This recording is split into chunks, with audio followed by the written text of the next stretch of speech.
بالله من الشيطان الرجيم.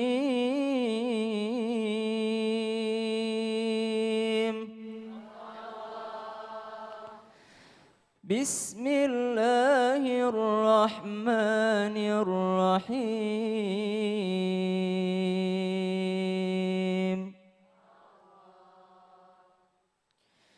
يا أيها النبي إنا أرسلناك شاهدا إنا أرسلناك شاهدا ومبشرا ونذيرا وداعيا إلى الله بإذنه وسراجا منيرا وبشر المؤمنين بأن لهم من الله فضلا كبيرا. Al-Quran, Suratul Ahzab, Surah Al-Ahzab. Ya ayyuhan nabiyyu inna arsalnaka syahidan wa mubasyiran wa nadhira. 3 tugas Nabi diutus di muka bumi ini. Wahai Nabi, sesungguhnya kamu diutus ke dunia ini untuk menjadi syahidan, untuk menjadi saksi. Jadi para nabi nanti bersaksi atas amalan-amalan kita. Syahidan wa mubasyiran. Wa mubasyiran, basyar, gembira, senang. Memberikan berita-berita gembira. Jadi bukan nakut-nakutin. Woi neraka kau itu tidak pakai jilbab neraka. Tidak ada seperti itu dalam Islam. Tidak ada. Wa mubasyiran. Wa mubasyiran artinya memberikan kabar gembira. Al-Quran tidak menakut-nakuti, Al-Quran tidak pernah menyumpahi, Al-Quran tidak pernah melaknat, Al-Quran tidak pernah menghukum suatu kaum. Al-Quran cuma memberikan ancaman. Wa mubasyiran artinya berita gembira. Apa berita gembira? Ayo pakai jilbab, kalau kamu pakai jilbab enggak digangguin cowok-cowok, kalau kamu enggak digangguin cowok-cowok, kamu terjaga, kalau kamu terjaga kamu dapat surga. Bukan neraka. Api, oh my God. Kita tambah jauh dari masjid. Tambah jauh dari masjid, orang ditakut-takutin tuh. Wa mubashshira wa nadhira wa da'iyan ilallahi bi'idnihi wa sirajan munira. Dan berdakwah, mengajak mereka ke jalan Allah gitu loh. Wa da'iyan ilallahi dengan berita-berita gembira. Di masjid, bagaimana orang mau ke masjid kalau di dalam masjid isinya nakutin semua? Udah sangar mukanya, kasar lagi. Tapi nggak ada di Indonesia. Wada'iyan ilallahi bi'idni wa sirajan munira. Ajaklah orang dengan berita gembira. Jangan melaknat langsung mengatakan, kamu nggak pernah sholat. Wih, nanti dihukum kamu di neraka. Wih, kamu ada sifat orang munafik. Wih, itu sifat orang munafik. Kamu nanti di neraka yang paling rendah, yang paling panas, yang paling... Tidak seperti itu. Karena kita tidak tahu ujungnya. Kita tidak tahu kapan Allah akan berikan hidayah.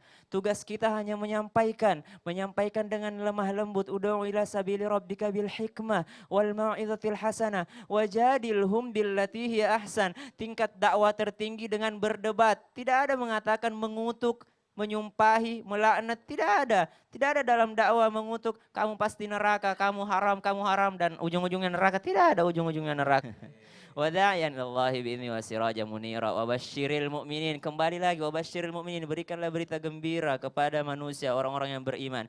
Bi'anna lahum minallahi fadlan kabira. Karena di sisi Allah lah pahala yang sangat besar. Shadaqallahul azim. Baik Ustadz Syam, saya jadi teringat dengan hadis riwayat Bukhari Muslim. Rasulullah SAW bersabda bahwa orang yang terbaik itu apabila ia selamat dari orang muslim yang lain, saudaranya selamat dari kejahatan lisan dan perbuatannya. Karena kita banyak lihat sholatnya bagus, ibadahnya bagus, tapi lisannya dengan mudah menyakiti orang lain. Minallahnya bagus, minannasnya. Hablum minallahnya bagus, minannasnya enggak. Ya. Makasih Ustaz Syam, Sama-sama, jazakallah. Baik, sekarang kita akan membahas Bapak Ibu semua, kenapa sih banyak sekali orang-orang yang dengan mudah menyumpahi orang lain, dengan mudah binasa kamu, cepat mati kamu, ada gitu ya?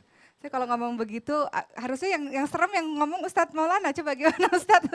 Ya, gimana Ustadz? Yang mana itu? Yang itu, menyumpahi orang. Pokoknya ya, Tuh kayak gitu, gimana Ustadz? Langsung ngefek. pokoknya saya tidak suka sekali. Iya. Mudah-mudahan kamu lembek kepalamu. Contoh. Seperti itu Bu, bagaimana hukuman bagi orang-orang yang seperti itu? Kenapa ada orang yang seperti itu? Dengan mudah menyumpahi orang lain?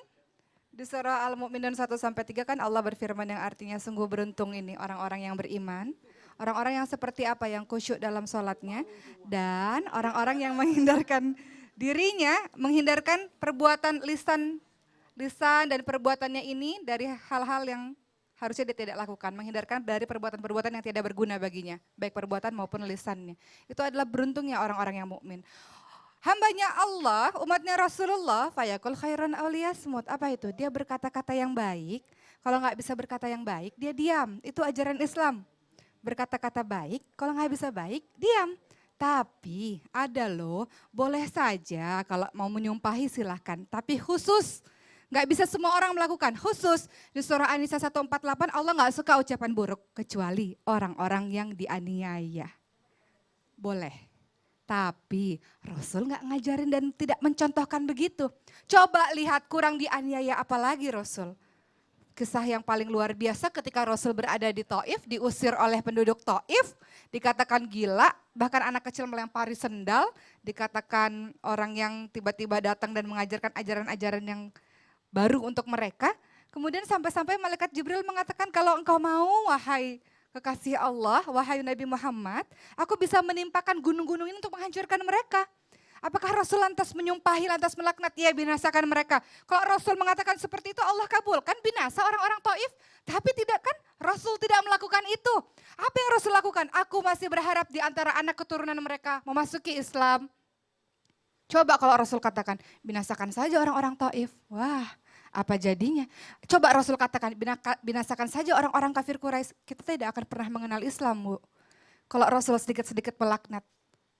Rasul tidak pernah melaknat Abu Sufyan, Hindun yang memakan jantung Hamzah, pamannya enggak, tidak melaknat. Nyatanya di akhir hidupnya mereka memasuki Islam dan berdakwah untuk Islam, luar biasa Masya Allah. Penyebab orang-orang yang senang sekali menyumpahi, pertama memang dianiaya, bisa saja, silahkan saja, walau yang terbaik adalah sabar. Yang kedua adalah tidak mengerti apa akibat dari perkataan yang diucapkan.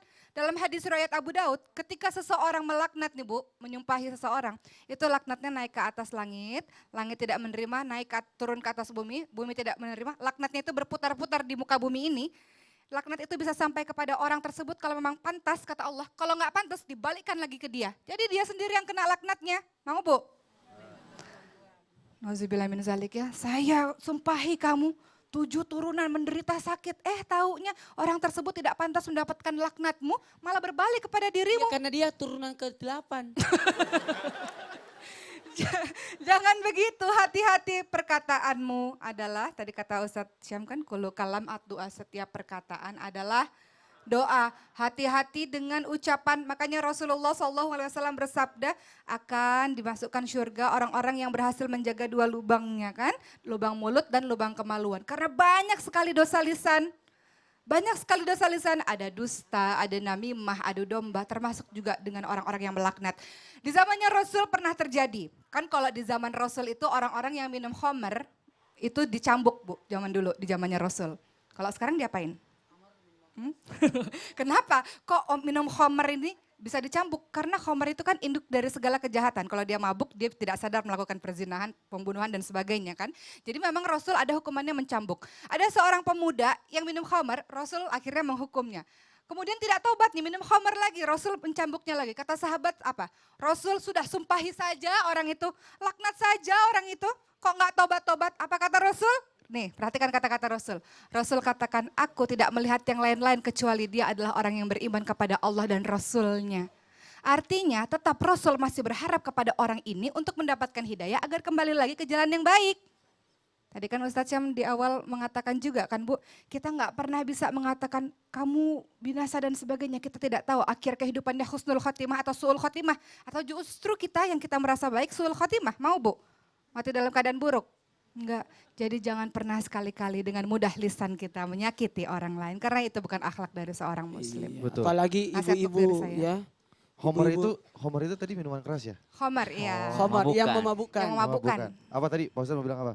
Nah, Ibu-ibu? ibu-ibu itu kan pakai perasaan. Ibu tidak sadar kadang-kala marah sama anak, lalu Iya, dalam iya, tuh, iya, iya iya. anakku tuh. Iya.